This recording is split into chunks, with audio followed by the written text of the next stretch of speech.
সম্মানিত মুসলিম ভাইয়েরা, এই পর্যায়ে আমি আপনাদের সামনে আলোচনা করছি সালাতে তাশাহুদ অবস্থায় বসার পদ্ধতি প্রসঙ্গে।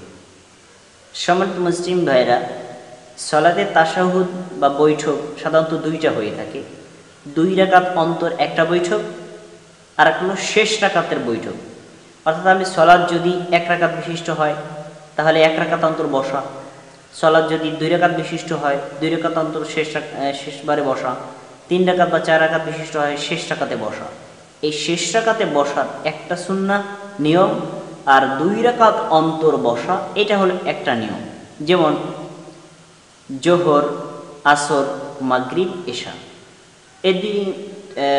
এই সালাতগুলোতে আমরা 2 রাকাত অন্তর যখন বসবো তখন বসবো বাম পায়ের পাতাটাকে বিছিয়ে দিয়ে তার উপর নিজেদের নিতম্ব অর্থাৎ পাছাটাকে রাখবো। এরপরে ডান পায়ের আঙ্গুলগুলো খাড়া করে, আঙ্গুলগুলো একটু কেবলামুখী করে তারপরে দাঁড় করে রাখবো।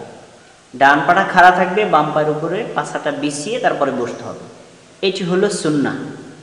আর যদি সলাতের একেবারে শেষ বৈঠক হয়, যেমন আপনি 1 রাকাত সলাত আদায় করছেন, তো এটাই তো শেষ বৈঠক।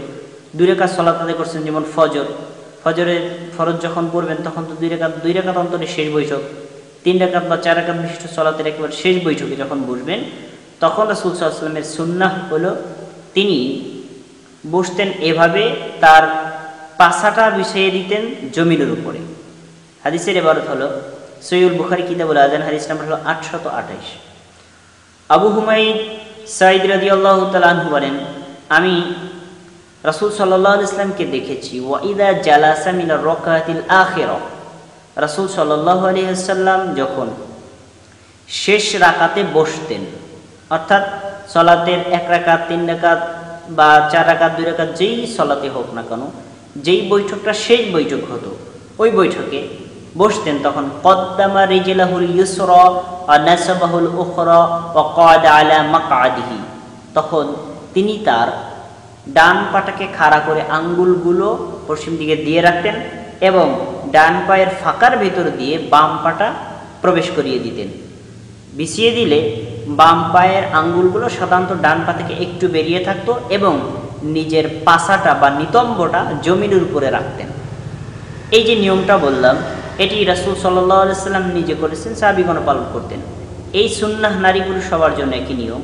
এই জন্য আমরা যথাসম্ভব চেষ্টা করব 2 রাকাত অন্তরে একভাবে বসার যে সুন্নাহ সেটা পালন করার, আর 3 রাকাত অন্তর যে বা শেষ রাকাতে বসার যে সুন্নাহ রয়েছে সেইভাবে পালন করার।